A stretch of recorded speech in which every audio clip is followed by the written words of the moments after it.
এই সপ্তাহের শেষে আমি এই বিষয়ে একটা চূড়ান্ত সিদ্ধান্ত আপনাদের সবাইকে জানাতে পারব। জুলাই অভ্যুত্থানের নেতৃত্ব দেওয়া ছাত্র জনতার রাজনৈতিক দল গঠনের প্রস্তুতি প্রায় সম্পূর্ণ হয়েছে। আগামী ২৬ ফেব্রুয়ারি আনুষ্ঠানিকভাবে দলের নাম, কর্মসূচি ও কমিটি ঘোষণা হতে পারে। রাজধানীর মানিক মিয়া এভিনিউতে বড় আয়োজনের মধ্য দিয়ে এই ঘোষণা দেওয়া হবে। নতুন দলের আহ্বায়ক হিসেবে অন্তর্বর্তীকালীন সরকারের তথ্য উপদেষ্টা নাহিদ ইসলামের নাম প্রায় চূড়ান্ত হয়েছে। রাজনীতির মাঠে নামার জন্য যে কোনো সময়ে সরকার থেকে পদত্যাগ করবেন জুলাই আগস্টের ছাত্র আন্দোলনের এই শীর্ষ নেতা।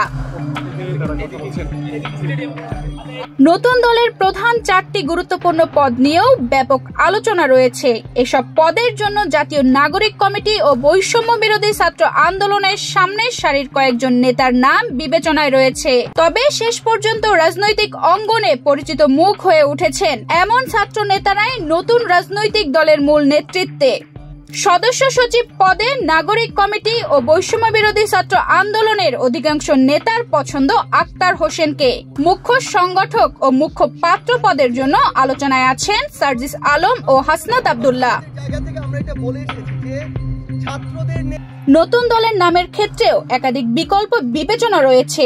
শেষ পর্যন্ত জাতীয় নাগরিক শক্তি নামেই নতুন রাজনৈতিক দল আত্মপ্রকাশের সম্ভাবনা রয়েছে।